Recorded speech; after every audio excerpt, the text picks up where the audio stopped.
Welcome to Together, the podcast where we explore the art of sacred relationships, conscious parenting, and the journey of becoming a truly conscious couple. Here we believe that relationships aren't just about two people being in love, but about evolving together as a part of a greater human journey. In each one of our episodes, we dive into the wisdom of conscious partnerships, the dance of masculine and feminine energies, and the delicate art of raising children with intention and love. We'll unpack attachment styles. We'll dive into generational healing and connect with spiritual threads that weave us all together. So if you're on a journey to create a more mindful, connected, and loving family life, you are in the right place. Let's grow, heal, and evolve together. When my son Cedar was first born, I had a whole program already built inside of me based off of culture and the way that I grew up that said my mission must come first. I need to pay the bills. I need to be the one to hold this family together with all the material goods. I got to go make money, right? How many of you can relate to that? I need to make money. And so what does that mean? The mission, the work, the business comes first. And I really believed that in my body, that that's how it should be. And I started functioning in that way. I put my business first. And what I found out very quickly was the limitations of that way. Something inside of me just didn't feel right. My partner was upset. She felt emotionally distant and disconnected because I was away so much. And if she felt disconnected with me, she didn't have enough to give our son Cedar. And that really mattered to me. And so there was a moment where I felt deep inside this pain, this tug, this pull of like, oh, but I need to bring home money. But something deeper inside of me said, I need to be home. I need to be around. I need to be present for my partner, for my son. I need to be available. I wasn't sure how I was going to do that, but I knew that it had to happen. Something inside of me said, this has to happen. And then I listened to the whispers. Because I could feel that part of me, my soul, that still had a voice that could speak through all the conditioning and the programming that I was given. I heard, you can do this. You got to work from home. You got to shift the nature of your business. These years I will never get back.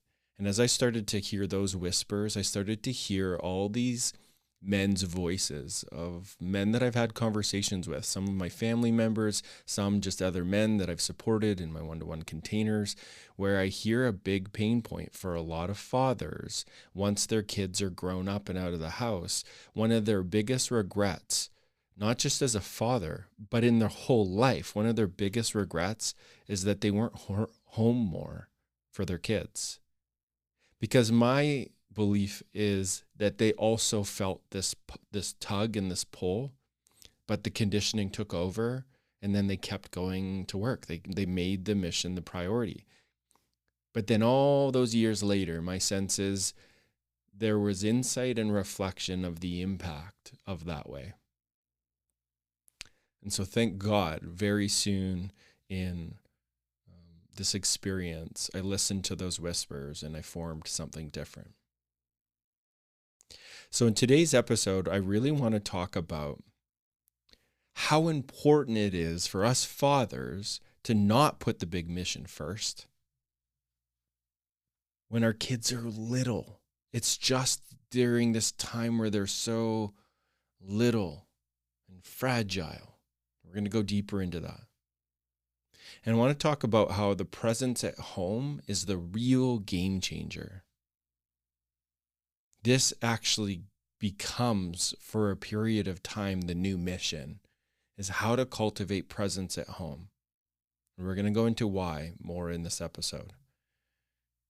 We're going to talk about the developmental needs of kids in these younger years. We're going to go into how shifting your priorities will actually strengthen your relationship with your partner and your whole family unit, which I call, the shared family nervous system. And then lastly, we're going to go into what the new mission can become and what this looks like in day-to-day life and how this will actually lead to deeper fulfillment. And make sure to stick through this whole episode, because later on I'm going to be sharing a little freebie that is a practical tool, something that you can use that's going to bring you into more ground so that you can actually play out and enact this plan. Okay, so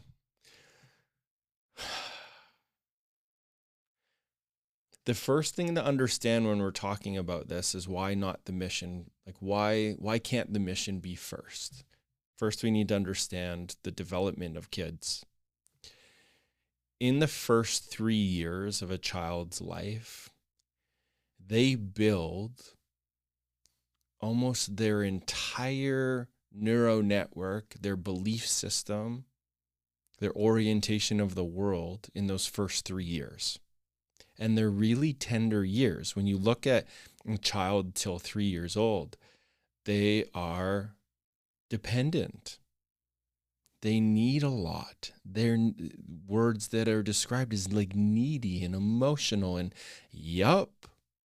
Because being in a human body is a vulnerable experience, which requires really emotionally present human beings to raise them well and to build in really solid programming. We need to attune to the reality of this organism that we all are a part of. Little ones are fragile. They need more attunement. They need more care. What they're developing in those first 3 years is foundational. This is the foundation of how their brain works, how their nervous system responds to certain stimuli. If we do those first 3 years really well, the rest of parenting becomes way easier because the foundation is strong. In those first 3 years, this is where, as kids, we develop that deep sense of I'm enough. It's where we develop an understanding of what relationship is by feeling mom and dad together and how they work as a team and the different qualities that they offer. Kids are not from logic, from the felt sense, taking that information in. They're learning how to be loved. They're learning how the world responds to their needs or not. They start to learn what the world is. Is it safe or is it under-resourced and stressed and disconnected? The nervous system is taking all that information in and logging it so that it can survive. This is the nervous system part of us. And when we start to go deeper, I'm not going to go down the rabbit hole of the neurobiology of but there's a book by Dan Siegel where he goes into depth of the actual neurobiology, the science, the research of how important connection is. But the thing I'll just touch here is it's paramount. We are relational beings. We form a nervous system that is receiving information and feedback from the field of energy of life.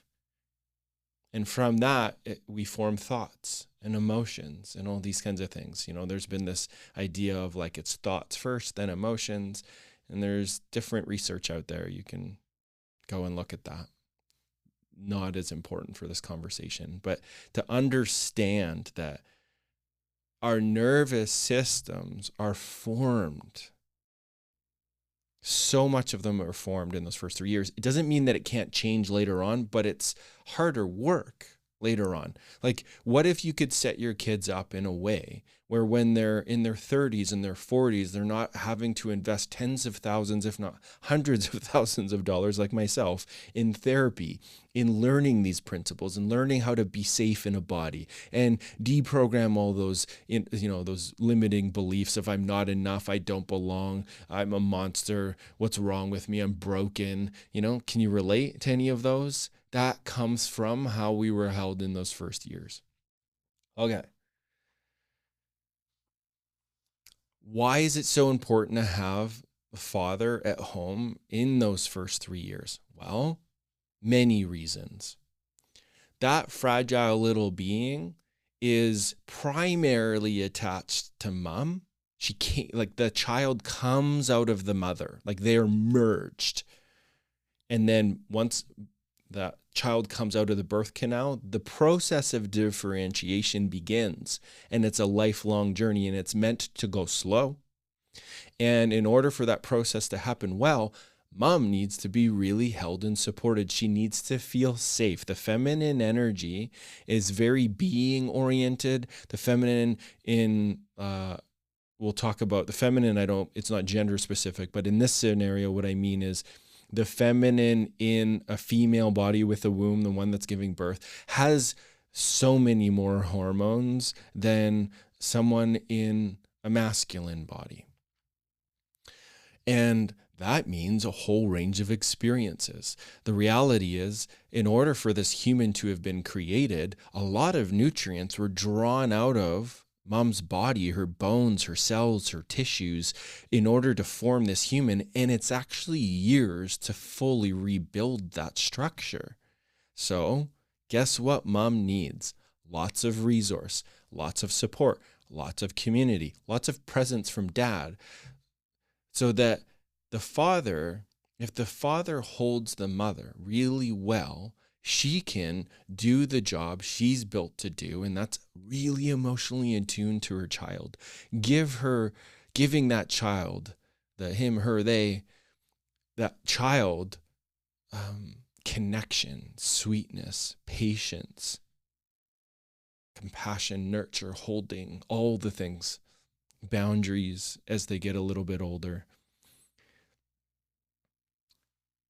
And what I've witnessed in firsthand with, my relationship with Courtney, when I had this, quake inside of me to really figure out a way to cultivate my business so that I could be home more.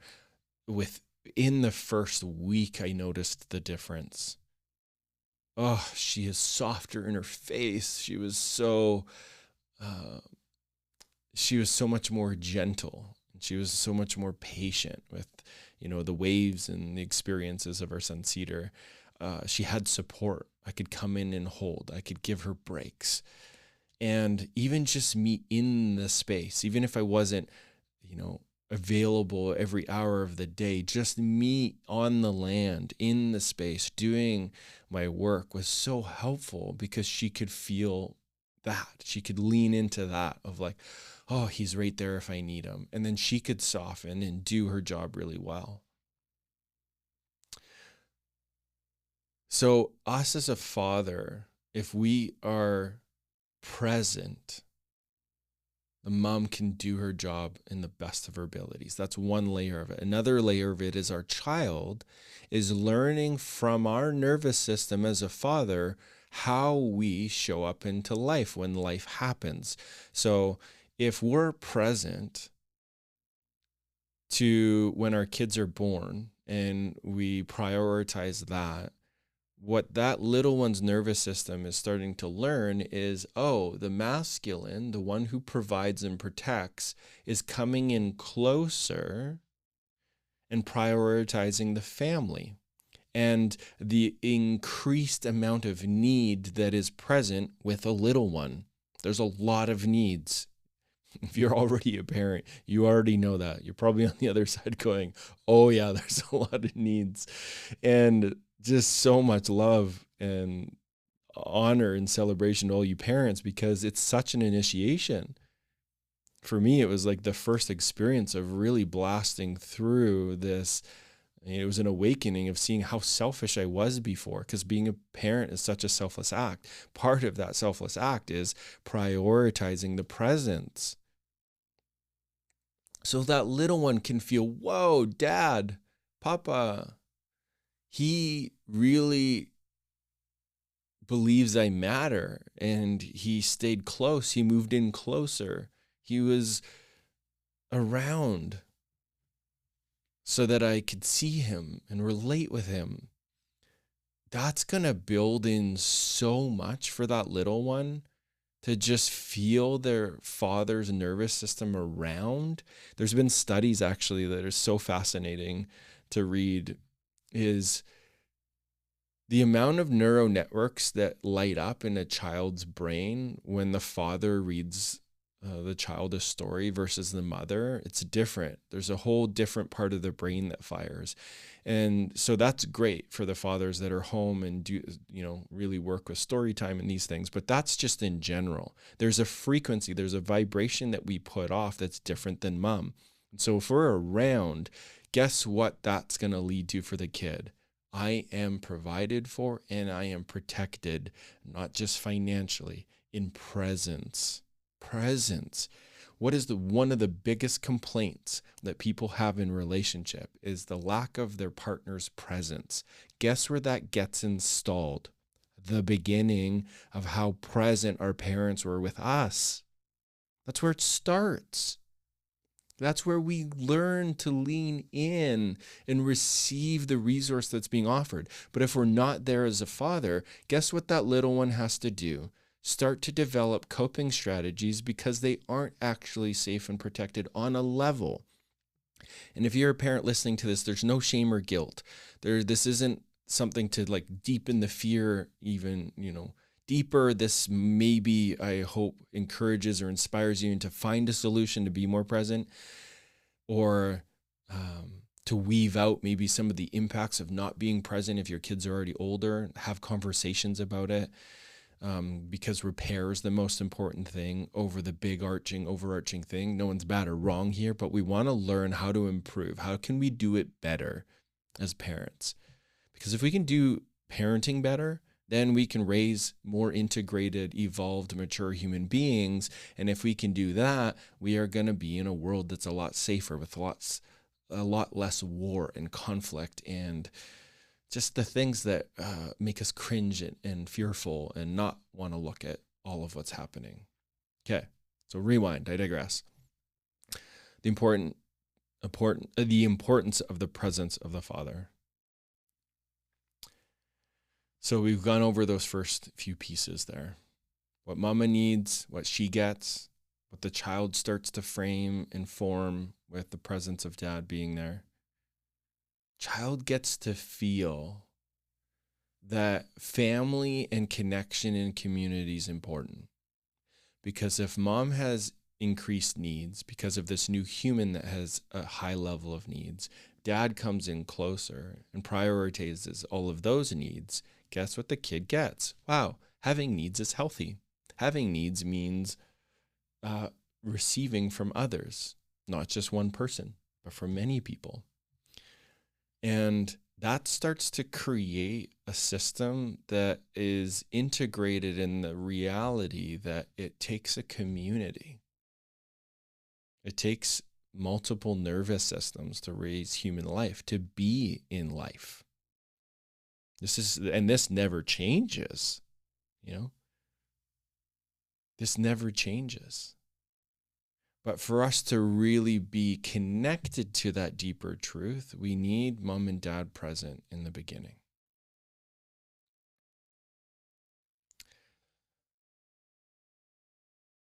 God, this is just such a beautiful topic. I just want to take a pause and a breath there, because if I did not learn this lesson, what this would look like is my son Cedar not feeling that resource of father in the field, not feeling mom provided for, protected emotionally. So her not being as emotionally present, her being more irritated and frustrated. So she's not able to attune to his needs to the level he needs it. And then he would evolve and grow over time as a little boy evolving into a man that believes his needs don't matter, that he's not enough, that he doesn't belong, and that vulnerability was a problem. Because if he wasn't attuned to in all of those places emotionally, he would become, he would lack emotional intelligence. And then he would go out into the world and have all these coping strategies installed that would make him less relational. And like most humans, would then start to live life from the head and override and push and try to find logic and strategies to create some sort of success, repeating what was offered. And it's like material goods as providing. It's not what we need. We need relationship. We need connection. We need presence. That's what all of humanity is looking for now. Even the ones that are striving for material goods, what are they actually wanting? Significance, so that they can feel connected, so they can feel a deep sense of belonging. I can almost guarantee every human you ever talk to, deep down, they're wanting the felt sense of belonging. Why? Because then life is enjoyable. Because then we feel more joyful and happy. And then when things are hard, it's okay. Because we're connected, we belong, we matter, we're not a problem. So we can have someone hold us. All forms at the beginning. And unfortunately, we've been moving away from a culture that's put the mission as first. What does that create? Disconnection for everyone. Because the one who's pushing, the dad, the father that's out there that's pushing on the mission, he's not actually satisfied because he's missing out on the sweetness of his kid. May not fully get it, but if he slowed down and took a breath and really asked himself, he'd be like, oh, I want to be home with my kid. I want to watch them grow up. I want to hold them. I want to go on the adventures with them as they're developing and learning new things and being a part of the firsts.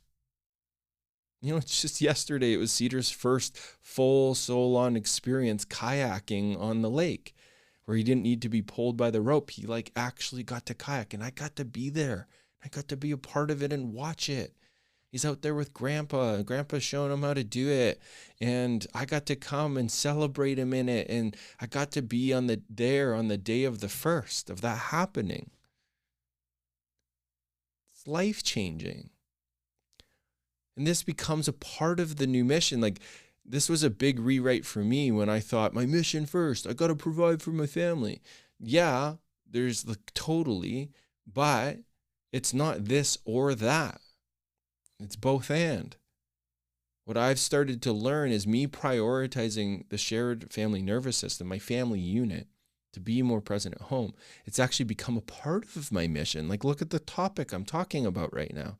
For you to watch and listen and learn about, that becomes my work.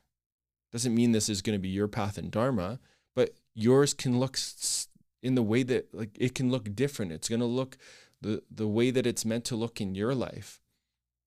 But where it's integrated, where it's a part of it, it's not separate.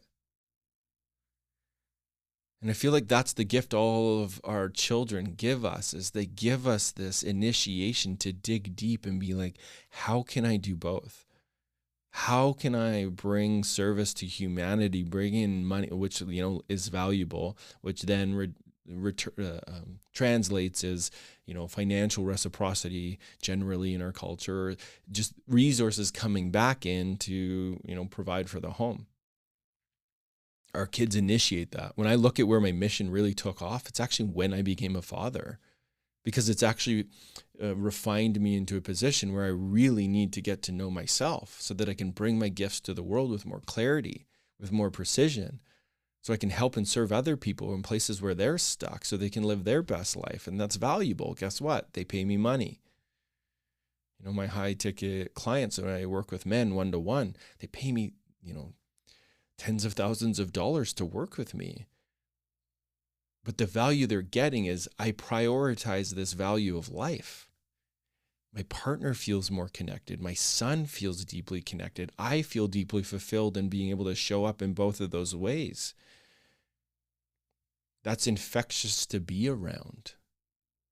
So I get to build my business, but I also get to be present with other human beings who are having other human problems and struggles, but I have solutions because I'm living it. This is just an example of how the prioritization of the family unit can become part of the mission. And then, yeah, could I build my mission a lot faster and bigger numbers if I didn't prioritize my family more and have more time off where I'm taking care of Cedar and taking him. Yesterday we went to the dentist. So instead of working, I drove to town. I took him to the dentist because he does better. He does well with me.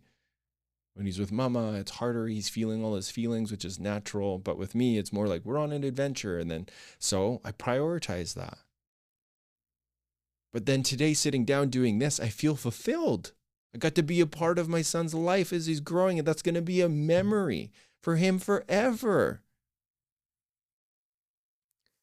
When adult men have been asked, and this is a real thing, there's been interviews done where men are asked about some of their favorite moments with their father. And you know what they talk about? It's the simplest moments in the day of presence. Presence. When my dad, like in the middle of the day, stopped what he was doing and scooped me up and told me that he loved me. Or put me on his shoulders while we mowed the lawn. It's like it's the simplest things that adult men remember about their relationship with their father. It forms everything. It it allows a little human being to keep their heart open. Are you feeling me? This is a really important thing. And then, you know how good it feels to look over at Mama, Cedar's mom, and seeing her so satisfied in her son getting to have an experience and develop a deep bond with his father? She can soften and relax. And it's not just about relieving her of the work of it. She gets to see her son having an experience that is deeply meaningful, that's connected, that matches our values that we want to live by. It's so juicy.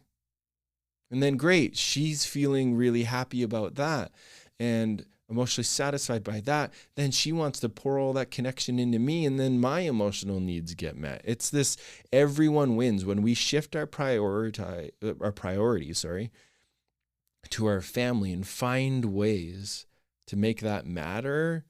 Everyone in the family unit is going to feel more seen, more cared for, more connected. And the more connected we feel, the more we enjoy life. This is where we get to live heaven on earth. And this isn't just woo-woo. This is, or metaphorical, this is in our nervous system. If we feel deeply connected, we're in our ventral vagal. If we're in our ventral vagal, we are safe enough in our bodies to be socially engaged. That feels good.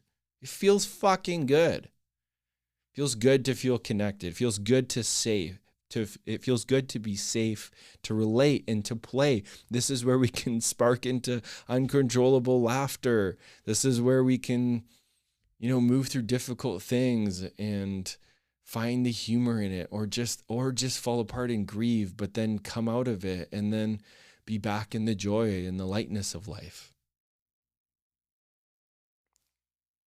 It really sucks. And I know this from lived experience, and I want you to take a moment to feel this. Can you feel the part of you in your experience where it really, really sucks to feel disconnected and alone? Like, how shitty is life when you feel alone? Sucks, right? For me, my version has been when I feel really alone, I've had suicidal images and thoughts and feelings and overwhelm, and my chest is like all contracted and feel really anxious and insecure. It sucks. Oh my God, it sucks. Watching people move away from me. It's just because I'm pushing them away. Like, it's just not an enjoyable experience. But wow, when I feel connected, like when I walk out of my house in the morning and I'm like, look at this beautiful land. And my heart's full of appreciation for how connected I am to nature and hearing the birds singing and the sun in my face and that cool texture of the air as fall hits and smelling the fragrances of the flowers that are just next to my steps and just like feeling my heart take life in and being like, wow, this is so good. I'm going to go move my body. And I just had beautiful lovemaking with my wife last night. God, and reminiscing about that. And I can't wait to hang out with my son Cedar today. We're going to go fishing. And it's so sweet watching him cast and how excited he gets. And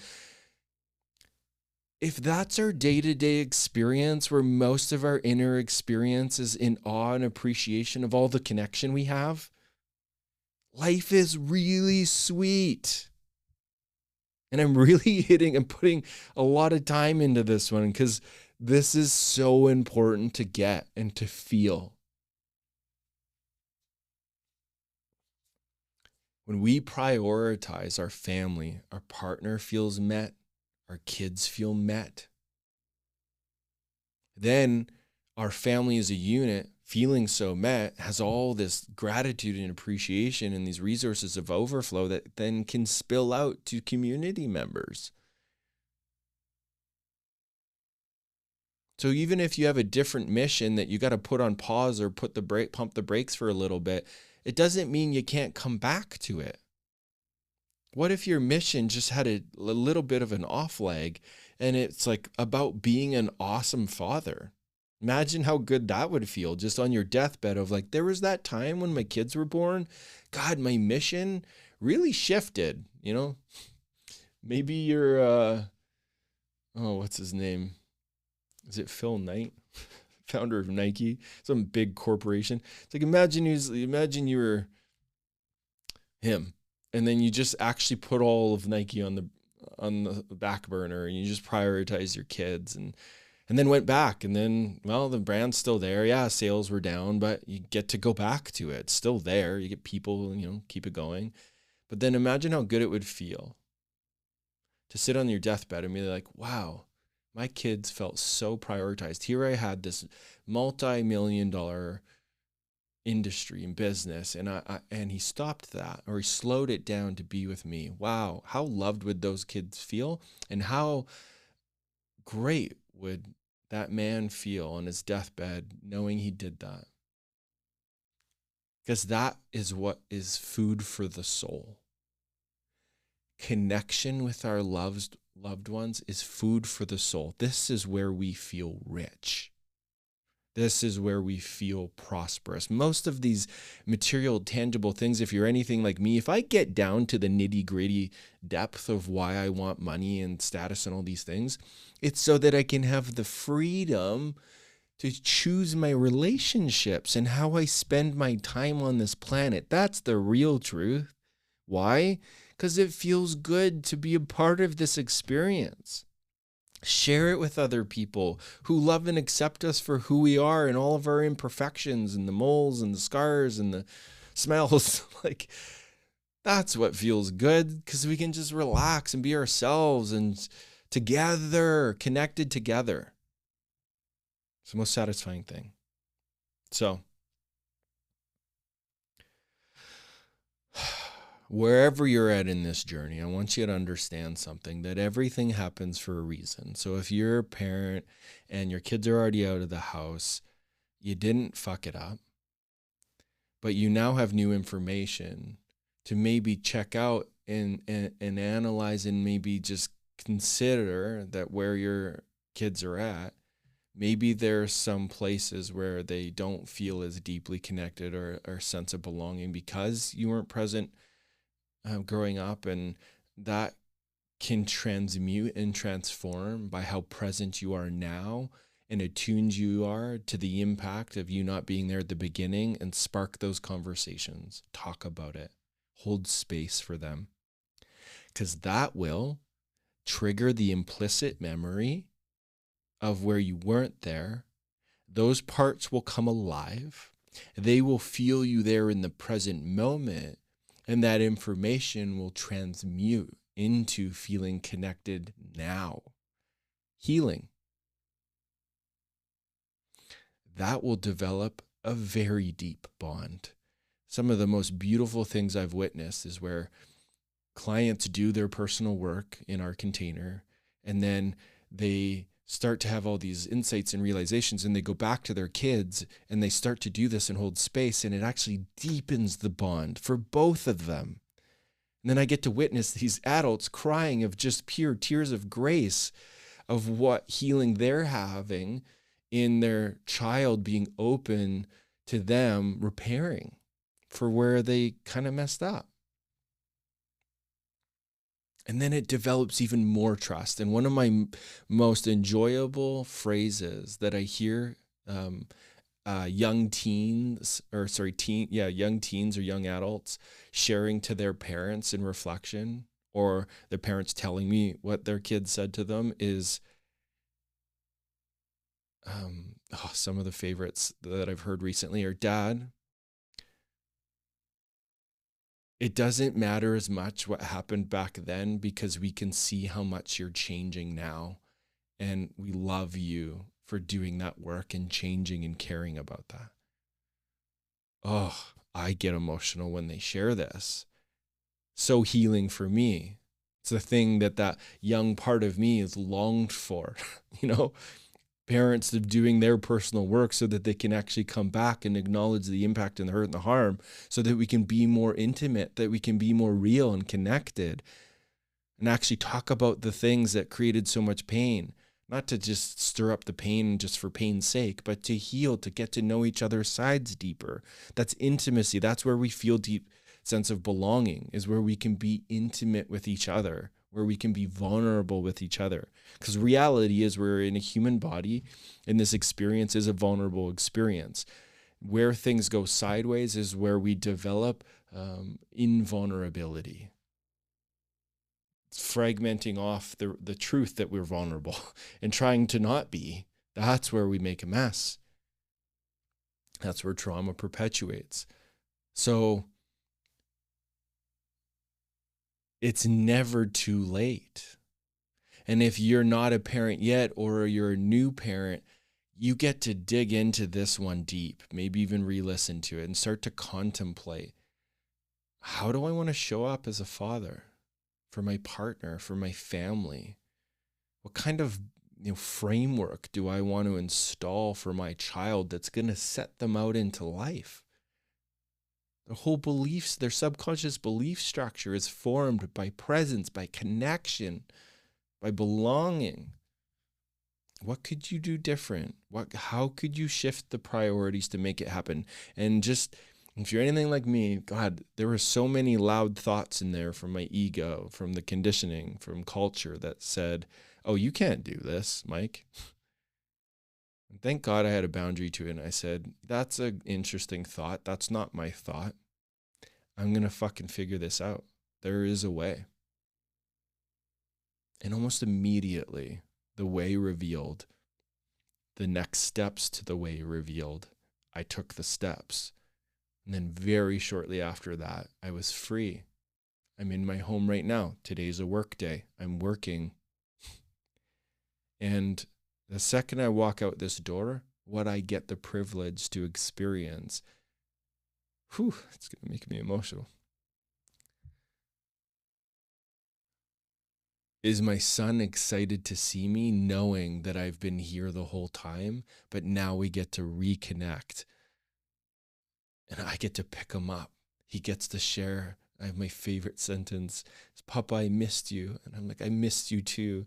And then we get to embrace, and I get to love him and kiss him and tickle him and wrestle. And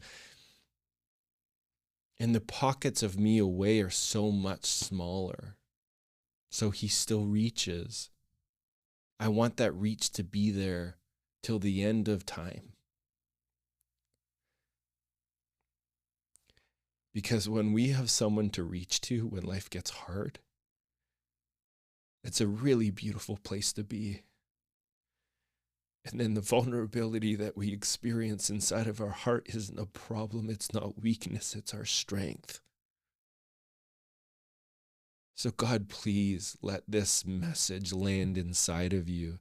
Let it stir up the truth that is in your DNA around what is most important, and let it reveal a new way, a new path, so that you can really show up for life, for your partner, for your kids, for humanity. Thank you. Thanks for tuning into this episode. Thanks for feeling me. And if you got value out of this, I got a gift for you. If you stayed and you're still listening, I've created a document. It's called the Emotional Edge. You can download it. It's a simple document you can print, you can put on your fridge, and it gives you steps of how to actually cultivate. Like, this is great information, but what I have found is we need to be really grounded and regulated in our nervous system to be able to even do this work and to make these decisions and to hold space for other. And so you can print off this document, put it on the fridge, and do the somatic practices so that you can actually live in more presence in an embodied way. So if you scroll down in the show notes, there's a link there. Click that. It's free. Download it, print it off. You got it. And if you got value from this, or this sparked something meaningful to you, please just do me a favor. It helps this podcast reach other men and families that need these messages. Go give this a 5-star rating on whatever platform you're on. Give that a 5-star review, maybe a comment on this episode. Let me feel you. I read the comments. Yeah, that would be really meaningful to me. Yeah, appreciate you all so much. Stay tuned. I'll see you in the next episode.